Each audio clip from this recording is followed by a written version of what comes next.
Hola, ¿qué tal? Eh, Vamos a comenzar con la resolución del test 4 de ginecología ya, del banqueo para el residentado médico 2022. Esperamos que estén viendo sus resoluciones, la resolución de sus preguntas. No solo hagan las preguntas y luego ya vean su puntaje ya, no es suficiente, no es efectivo, no es rentable. Bien, ya con el test 4, comenzamos. Tenemos acá entonces la primera pregunta. Una de las características que se enumeran a continuación no definen la eritroplasia cervical. ¿Cuál es? Bien, la eritroplasia o erosión cervical o ectropión cervical es una condición en la que este epitelio central endocervical, que generalmente es cilíndrico, o sea que es cilíndrico, va a sobresalir por el orificio externo del cervix hacia la porción vaginal del cuello uterino. Está sufriendo una metaplasia escamosa, transformándose en epitelio escamoso estratificado, aunque no es una anomalía. Es indistinguible de principios de cáncer cervical, por lo que se debe realizar otros estudios diagnósticos. Además, tenemos que en la unión escamosa, donde el epitelio columnar secretor del endocervix se une al estratificado escamoso que cubre parte del exocervix, y se encuentra en el orificio externo antes de la pubertad. Dado que estos niveles de estrógeno aumentan durante la pubertad, el orificio cervical se abre, exponiendo el epitelio columnar endocervical hacia el exocervix. Esta zona de células columnares del ectocervix va a formar un área que es de color rojo y crudo en apariencia. Se denomina ectropión cervical o erosión cervical. Entonces se expone el ambiente ácido de la vagina y a través de un proceso de metaplasia escamosa se transforma en epitelio escamoso estratificado. Uh-huh. La erosión cervical pues es un fenómeno que se forma en la fase ovulatoria de las mujeres más jóvenes y bueno, también durante el embarazo lo podemos encontrar, así como en mujeres que toman la pastilla anticonceptiva. Que puede hacer que aumente el nivel de estrógeno, ¿no? Dependiendo del tipo de medicamento que utilicen. También puede ser un problema congénito por la presencia de la unión escamosa que normalmente está antes del nacimiento. Aparte, puede ser causado por la cicatrización del orificio cervical externo durante el coito vaginal. También hablamos de la cervicitis mucopurulenta, que puede aumentar el tamaño de la erosión cervical.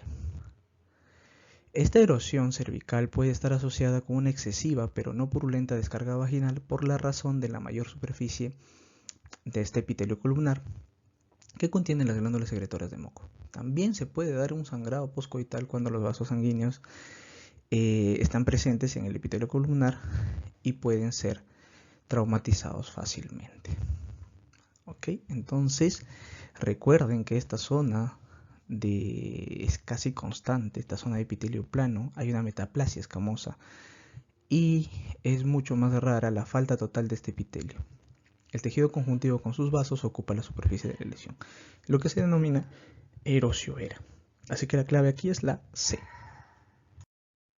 El factor más comúnmente admitido que determina la formación del pólipo cervical se aduce que es la hiperplasia focal de la mucosa endocervical. La transformación maligna de pólipo cervical se estima inferior al 1%. Los papilomas de cuello uterino son neoplasias benignas del epitelio escamoso del aportio, cuyas dimensiones suelen ser inferiores a 1 centímetro de diámetro. Recordar muy bien este tema. Las neoplasias benignas del cuello uterino, de la porción escamosa, suelen ser inferiores a 1 centímetro de diámetro. En los tumores mesonéfricos del cuello uterino se distinguen varias formas anatomopatológicas, como todas. Las tres primeras, es decir, quistes mesonéfricos, pueden ser hiperplasias adenomatosas, adenomas papilares, son tumores mesonéfricos del cuello uterino. La hiperplasia endometrial, el tejido predominante es el epitelio glandular endometrial. Las neoplasias endometriales intraepiteliales, lo más correcto es que sean precancerosas.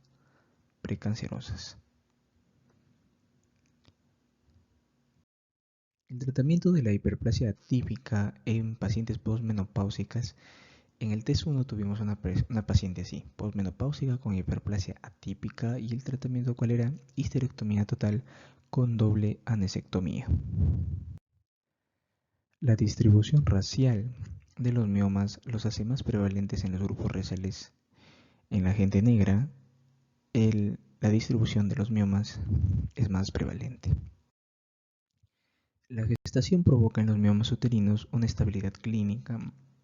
En general, no cambian de tamaño durante la gestación 50-60%, 22 a 32% aumentan de tamaño y 8 a 27% disminuyen de tamaño. La máxima prevalencia de los tumores ováricos benignos ocurre entre los 20 y 44 años, o 20 y 40 años en general. Los histioadenomas benignos son tumores de ovario considerados, tumores epiteliales, sobre todo de la superficie de epitelio y el estroma. Los tecomas son tumores de ovario considerados, son unos tumores de los cordones sexuales, pero que también pueden tener un origen estromal combinado. El gynandroblastoma también es un tumor de los cordones sexuales estroma, también igual. Los de Sertoli, Leydig también, lo mismo. Sertoli, gynandroblastoma, tecoma. Los dirgeminomas son tumores de las células germinales, germinomas, disgerminomas. Los teratomas son tumores de las células germinales, Los gonadoblastomas son tumores de las células germinales de tipo mixto. En la neoplasia intraepitelial vulvar tenemos dos tipos más frecuentes: el tipo usual o común, que está asociado a BPH, y tenemos el diferenciado, que está asociado a dermatopatías crónicas. Entonces, el diferenciado, dermatopatías crónicas, y el usual o común está asociado al BPH.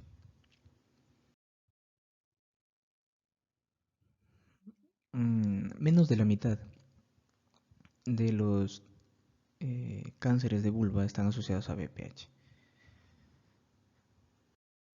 ¿Cuál de las siguientes afirmaciones es falsa? El ácido acético es esencial en la expresión vulvar de la neoplasia intraepitelial vulvar. Eso es falso. La inspección tras esta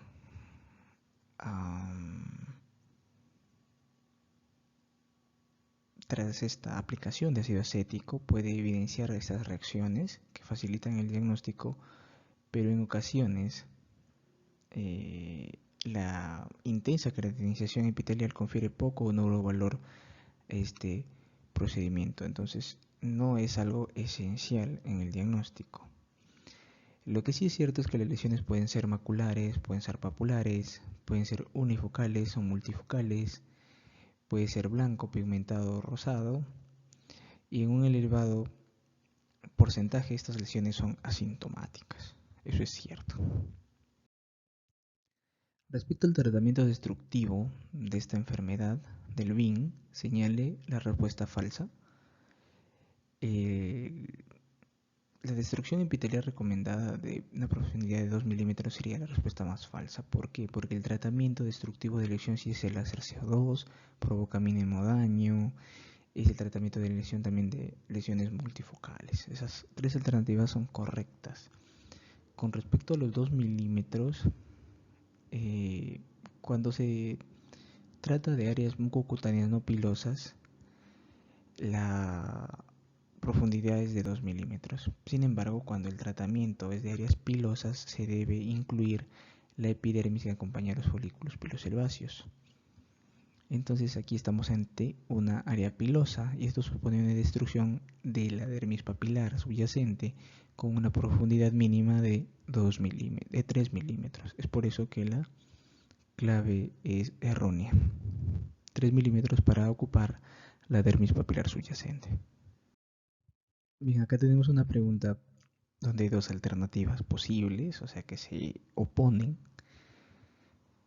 Nos dicen que la forma secundaria de PAET se asocia constantemente a neoplasia de los anejos cutáneos subyacentes y no es cierto. O sea, lo más constante es que sea una lesión intraepitelial que se asocia a una neoplasia invasiva y con menos frecuencia se asocia a los apéndices de la piel subyacente, pero es menos frecuente.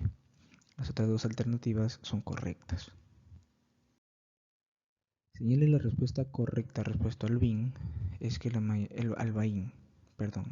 BIN no está asociado generalmente, o más o menos la mitad de casos, o menos de la mitad de casos, variando las series, pero no es lo más frecuente, o sea, no es tan frecuente que no es predominantemente asociado a BPH el BIN, pero el BAIN, o sea, la neoplasia intraepitelial de vagina, sí está asociada a BPH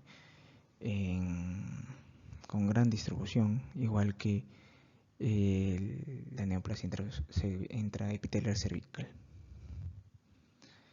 Eso sí, es lo correcto respecto a esto. ¿En qué parte del genoma radica el potencial oncogénico del VPH?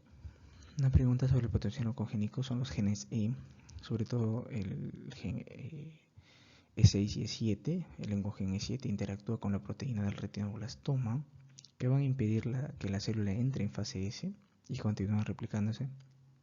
Y el oncogen 6, que favorece la destrucción de la P53, que es una proteína anticancerígena. Los de mayor potencial maligno del VPH son los 16 y 18. ¿Cuál es verdadera? Todos son ciertos con respecto al VPH. La mayoría son asintomáticas autolimitadas, incluso las cepas de alto riesgo. El 70% se elimina en los 12 meses. Los tipos de alto riesgo persisten más que los de bajo riesgo, es cierto, pero también tienden a desaparecer. La persistencia viral es condición necesaria para el desarrollo de las lesiones y es condición necesaria, pero no suficiente. Respecto a la prueba de VPH en el cribado, señale la respuesta correcta. Bueno, tiene una elevada sensibilidad y un elevado valor predictivo negativo. El aspecto colposcópico depende de todas las características mencionadas, del tipo epitelial, el grado de diferenciación y la interfaz epitelioestromal. Las vacunas frente a VPH en mujeres tratadas mediante conización reducen el riesgo de nuevas lesiones post-tratamiento. O sea, de todas maneras se deben vacunar. De los siguientes tipos histológicos de cáncer de vulva, ¿cuál es el más frecuente? El melanoma representa el 5% de los cánceres de vulva, 5%. El carcinoma de glándulas de Bartolino, el 1.2%, o sea, de los que están acá. El vaso celular 1.5%, el indiferenciado más o menos 4% y el sarcoma 3%. De los que están aquí es melanoma. Una pregunta rebuscada. Las pacientes afectadas de carcinoma de vulva consultan como primer síntoma prurito. Prurito, pregunta clásica, no olvidarse. Punto clave, prurito, el síntoma más frecuente, 80%. ¿Cuál es la localización más frecuente del carcinoma de vulva? Labios mayores. Punto clave también. ¿Cuál de los siguientes quimioterápicos se utiliza para el tratamiento de radioquimioterapia en el cáncer avanzado? Cisplatino. El cisplatino se utiliza bastante en la quimioterapia ginecológica. ¿Qué tipo histológico es más frecuente en el cáncer de cervix? carcinoma escamoso. Constituye más o menos el 70%, 80% de acuerdo a las series revisadas. ¿En qué pruebas se basa el diagnóstico del cáncer de cervix? En todas, todas forman parte del proceso diagnóstico, una citología que se debe comprobar con una colposcopía y biopsia y en algunos casos hacer la determinación de BPH para ver ante qué tipo de BPH estamos, ¿no? Todo eso está dentro del protocolo de diagnóstico de cáncer de cervix. ¿Qué síntomas se presentan con mayor frecuencia en el cáncer de cervix? Sobre todo es la hemorragia en general, la metrorragia, y la coitorragia es característica de este cáncer de cervix. ¿Cuál de las siguientes pruebas es fundamental en el estudio de extensión? Recuerden que siempre lo clínico, si se puede hacer clínico, debe realizarse.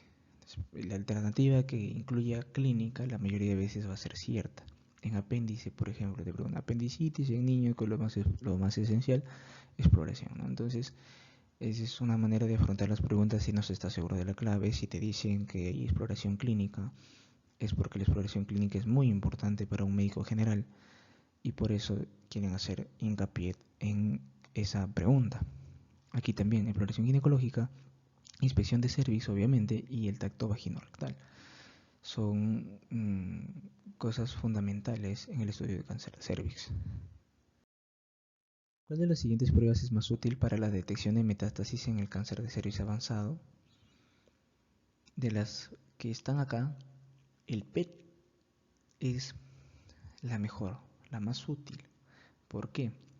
Porque permite ver lesiones que no se visualizan ni en la tomografía ni en la resonancia magnética. Así que la tomografía por emisión de positrones, o sea el PET, es el mejor método para ver estas lesiones que no se pueden determinar por tomografía y resonancia magnética. ¿Qué factores influyen en el pronóstico de cáncer? Todos, pues, ¿no? La afectación ganglionar, el estado de la enfermedad, la invasión de parametrios o no, determina bastante el tratamiento. El volumen tumoral también es importante. ¿Cuál es el tratamiento de elección en el cáncer de cervix inicial? Cirugía, ¿no? Cirugía 1A, 1B1 y 2A.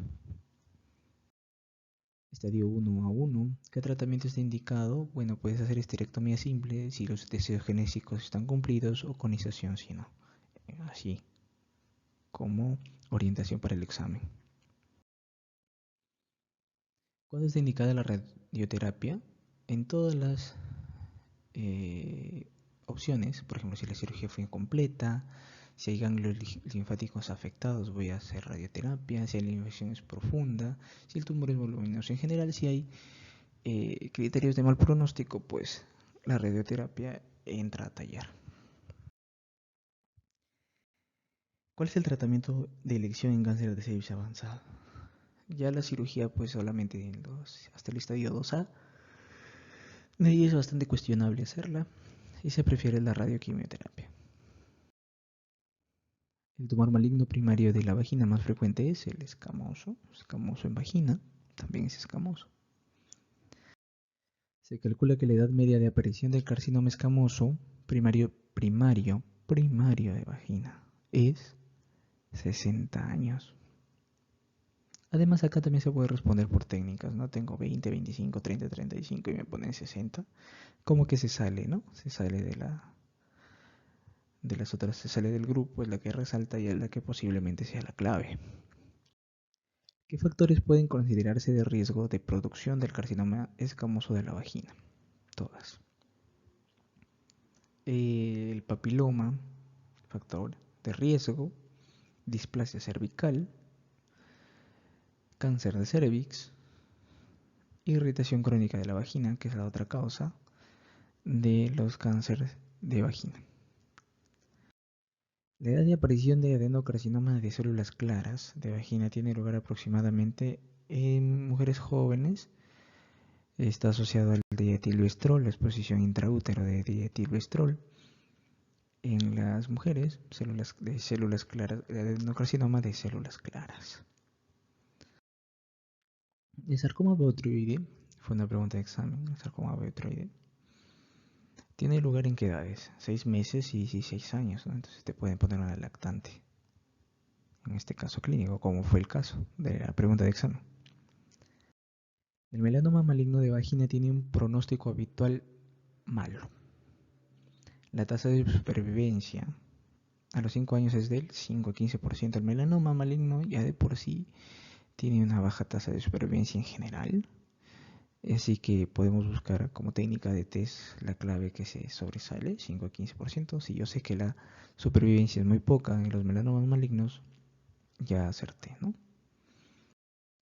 El adenocarcinoma primario de vagina puede originarse en todos, de una adenosis, de los restos glandulares de origen mulleriano, del conducto de Gardner, del conducto de Wolf. Entonces, todos estos hechos pueden dar pie a que se genere un adenocarcinoma primario. El sarcoma botryoide se localiza preferentemente en la pared anterior y en la parte superior de vagina. Pared anterior superior de vagina. ¿Qué factor de riesgo se asocia al cáncer de endometrio? De los que nos muestran acá, recuerden que obesidad es uno de los que está determinado como un factor de riesgo para cáncer de endometrio. El BPH no juega un rol acá. Los anticonceptivos orales son protectores. El tabaco no se asoció significativamente, ¿no?, en los estudios disponibles. ¿Qué síntoma es más frecuente en las pacientes con cáncer de endometrio? Pregunta recurrente. Miren, estas preguntas son de otra fuente y también lo mismo. O sea, la tendencia de preguntas en cáncer ginecológico es para no especialistas, para médicos generales, tiende a ser lo mismo. ¿Por qué? Porque no te pueden preguntar cosas muy complejas, muy detalladas en cáncer ginecológico. Así que bueno, porque las preguntas no pueden ser todas difíciles. Tienen que haber un porcentaje de preguntas fáciles, un porcentaje de preguntas moderadas y un porcentaje de preguntas difíciles. Con que aciertes fáciles y moderadas en ginecología ya tienes gran porcentaje. Y algunas de las preguntas difíciles que logres hacer y saldrás beneficioso porque es una especialidad muy rentable. En general, ginecología y obstetricia. La parte ginecológica, sobre todo oncogineco, es menos rentable, que es más difícil, pero en general, globalmente, es una área muy rentable. Bien, entonces cáncer de endometrio, síntoma más frecuente, metrorragia posmenopáusica. Si tengo una metrorragia posmenopáusica, lo más importante de descartar será cáncer de endometrio. ¿Qué prueba es más sensible en el diagnóstico de cáncer de endometrio? La histeroscopía, definitivamente, es la más sensible. Si yo puedo ver las lesiones y puedo ver cuál es susceptible de toma de muestra, eso me va a dar un mejor rendimiento.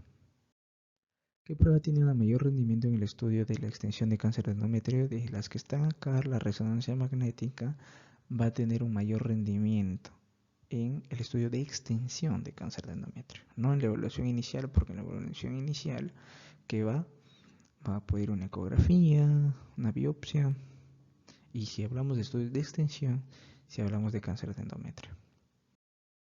¿Qué factores influyen en el pronóstico de cáncer de endometrio? Todas: la invasión miometrial, el grado de diferenciación tumoral, la invasión de cervix, nos hablan del pronóstico de cáncer de endometrio. Factores biológicos, pues los tumores de endometrio seroso papilar se asocian a las mutaciones del gen P53 y la sobreexpresión de ER2. No es lo más frecuente el seroso papilar, el más frecuente es el cáncer de endometrio de tipo endometrioide, pero la que se ha asociado a mutaciones del P53 y sobreexpresión del ER2 es el seroso papilar. ¿Cuál de los siguientes factores es de riesgo para la afectación linfática del cáncer de endometrio? Tumoración mayor de 2 centímetros, lo vimos, ha sido preguntado. Entonces, tumoración mayor de 2 centímetros, no 2 centímetros, no igual a 2 centímetros, sino mayor de 2 centímetros, es el factor de riesgo. De los que está acá es la respuesta más correcta, ¿no? Tipo histológico endometrioide, no, porque es lo más frecuente. Es el cáncer más frecuente. No es el riesgo, el grado 1 y 2 tampoco, el grado 3 sí. La invasión miometrial superior al 50%. Y la tumoración sí mayor de 2 centímetros sí es un factor de riesgo para afectación linfática. O sea, es un factor de riesgo de mal pronóstico. ¿Cuál de las siguientes afirmaciones sobre la radioterapia y el cáncer de endometrio es falsa? No mejora la supervivencia en general cuando hablamos de estadios iniciales, en cáncer de endometrio en estadio inicial. En estadios 1 y 2, con enfermedad oculta que presentan riesgo de afectación linfática, no se encuentra diferencias en cuanto a supervivencia si hablamos de cirugía sola frente a cirugía con radioterapia. En los estadios 1 y 2 no hay diferencia. El tratamiento hormonal de cáncer de endometrio está indicado en todas las alternativas como tratamiento paliativo en mujeres con receptores positivos, en mujeres con deseo gestacional y estadio inicial también se puede hacer ese manejo. ¿Qué afectación es cierta sobre los sarcomas uterinos? Que todas son falsas, son tumores de mal pronóstico, su origen es mesodérmico, no epitelial, son tumores raros, así que todas las alternativas son falsas. ¿Cuál de los siguientes sarcomas es puro homólogo? El sarcoma del estroma endometrial tiene una sola variedad de tejido mesenquimal. Por eso son homólogos y se denominan puros. ¿Cuál es el tratamiento de elección del sarcoma uterino? Es quirúrgico. Generalmente se hace una histerectomía con doble oforectomía o con oforectomía bilateral, salpingo-oforectomía bilateral. Hablamos de histerectomía abdominal total extrafacial cuando se hace una extirpación completa del cérvix con interrupción mínima de estructuras circundantes. La histerectomía radical modificada tipo Workmate implica una disección desde los uréteres hasta la unión ureterovesical, extirpa todo el tejido parametrial medial a los uréteres, la mitad medial del ligamento uterosacro y 1 a 2 centímetros proximales de la vagina. ¿Cuándo se hace eso? Cuando tenemos una etapa 1 a 2 del cáncer. Si hablamos ya de una abdominal radical de tipo MEIX, los uréteres se separan por completo, la movilización extensa de la vejiga y recto, eliminación del tejido parametrial hasta la pared pélvica, excisión de 1/3 a la mitad superior de vagina. La radical extendida ya es otro tipo, se habla de extirpación de la arteria vesical superior y 3/4 de la vagina. Y la exenteración parcial se habla de que se corten partes distales de los uréteres y una porción de la vejiga. Así que esos son los tipos de histerectomía que se pueden realizar en general de acuerdo a las etapas del cáncer. ¿Qué afirmación es cierta sobre el cáncer de ovario? Bueno, es la primera causa de muerte ginecológica en países industrializados. En nuestro medio todavía no están cáncer de cervix, cáncer de mama, a la cabeza. Es es la quinta causa de muerte por cáncer en general a nivel mundial. Son ciertas y no son cánceres de buen pronóstico, no son asintomáticos, no hay un screening adecuado, así que la detección precoz es rara, es más difícil, así que son cánceres de mal pronóstico. Sobre el cáncer de ovario, los factores de riesgo, pues las mutaciones de tipo BRCA1 y BRCA2 sí están asociados. Recuerden, igual que el cáncer de mama, el síndrome de Lynch tipo 2 también está asociado, así que todas las claves son correctas. ¿Qué técnica es útil en el cribado de ovario? Ninguna. ¿Qué prueba recomienda como técnica de elección el diagnóstico de masa anexial? Ecografía. Si palpas una masa o si la paciente tiene dolor, pues lo primero que hay que hacer es una ecografía en la zona anexial. ¿En qué casos está indicado realizar quimioterapia neoadyuvante previa a la cirugía en el cáncer de ovario? Pues acá, sobre todo cuando acá te dicen todos los estadios 3 y 4, como que las alternativas totalitarias generalmente no son. Nos dice que la segunda clave nos dice, cuando la extensión de la enfermedad no hace posible la cirugía, pues si no es posible la cirugía, hay que darle quimioterapia, ¿no? Cuando el estado general de la paciente no permita una cirugía agresiva de entrada, también la neoadyuvante. O sea, neoadyuvante significa antes, ¿no? Antes del tratamiento quirúrgico.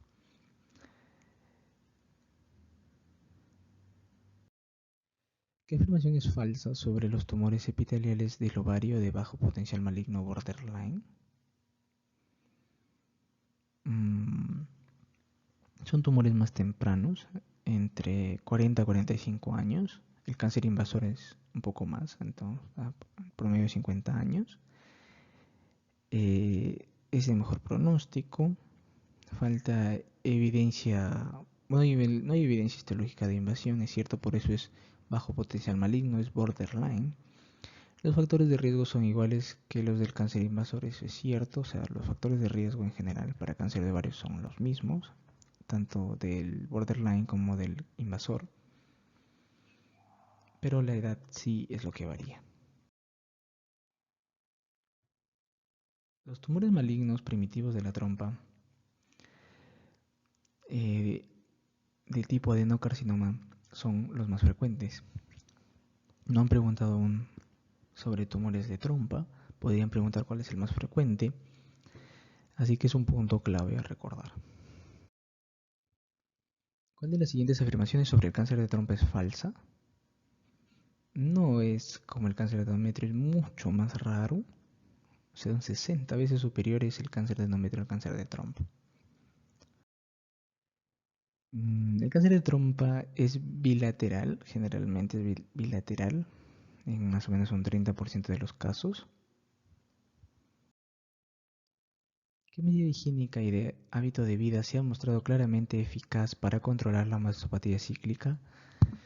Y ha habido una pregunta de mastopatía cíclica o de mastodinia. Casi ninguna medida ha demostrado ser eficaz, como por ejemplo limitar la ingesta de grasas o de cafeína. Son dudosos los estudios con respecto a estas medidas. Pero lo que sí ha demostrado es que si hay más estabilidad, como un sujetador tipo deportivo, entonces firme pero suave, sí ha demostrado controlar el dolor. ¿En qué se diferencia el tumor filoides del fibroadenoma? Bueno, es que el tumor filoides tiende a ser de crecimiento más rápido porque tiene más proliferación de la parte estromal y por lo tanto también tiene mayor tendencia a la recidiva. ¿Cuál es la relación entre la secreción por el pezón como síntoma aislado y la existencia de un cáncer subyacente? Si hablamos solamente de secreción por el pezón, pues 1% de los casos va a ser un síntoma asociado a cáncer, ¿no? No es lo más frecuente, el más frecuente síntoma es el hallazgo de una masa en mama, ¿no? Ante el diagnóstico de un papiloma en el curso de un estudio por telorrea, ¿cuál es la actitud? Hay que sacar el papiloma con unos márgenes regulares, unos márgenes aceptables. Hay que retirar el papiloma. Sobre todo si es sintomático, porque si tienen algún riesgo de cáncer. Porque es polémico, pero más o menos sí tiene riesgo de cáncer. No es cero el riesgo de cáncer de los papilomas como los fibroadenomas simples.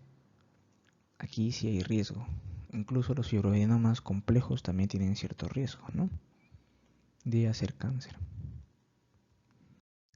¿Qué caracteriza a las lesiones preneoplásicas de la mama? Obviamente no atraviesan la membrana basal, porque si atraviesan la membrana basal ya son invasivas, serían neoplásicas, serían cancerígenas. Cuando una mujer tiene antecedentes familiares de cáncer de mama, sobre todo cuando hablamos del número de antecedentes y la edad en que estos desarrollan la neoplasia, ¿no? Sobre todo es antecedentes familiares de primer grado. O sea, siempre es el hecho de que la madre sea la, la que tuvo cáncer es lo que más aumenta el riesgo. Y si fue una edad más temprana, pues también, ¿no? En segundo grado también tienen riesgo, pero menos riesgo que cuando hablamos de primer grado. Cuando hablamos del primer grado de cáncer, de un primer grado familiar, es donde tenemos un riesgo aumentado de cáncer. El retraso en el diagnóstico de la enfermedad de Paget del pezón se debe sobre todo a que se confunde con eczema del pezón. Eh, es muy frecuente que estas pacientes vengan con un tratamiento con corticoides prolongados y algunos otros tratamientos tópicos antes de que se sospeche de que es una enfermedad de Paget del pezón. ¿Cuáles son los efectos indeseables del cribado mamográfico que han hecho que este haya sido duramente criticado? Bueno, hay un sobrediagnóstico y una tasa de falsos positivos. Muchos de los cánceres, igual que el cribado de próstata, que ha disminuido la evidencia, bueno, que la evidencia ha dicho que el tacto rectal, por ejemplo, como medidas como el tacto rectal no disminuyen la mortalidad global de los pacientes o la morbilidad, y que la morbilidad puede aumentar producto de estas medidas de screening, y que hacen que no haya en cáncer de próstata lo actual es que no haya una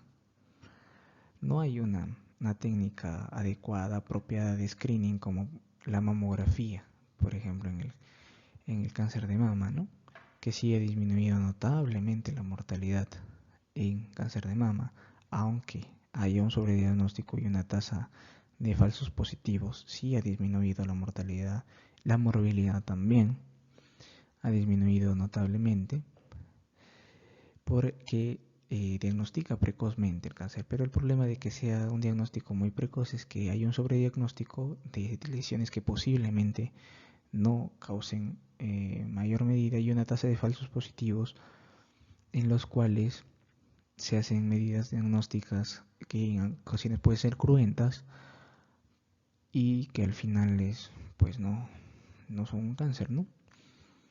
En cáncer de próstata sucede algo similar, solo que las medidas no han disminuido contundentemente la mortalidad por cáncer de próstata.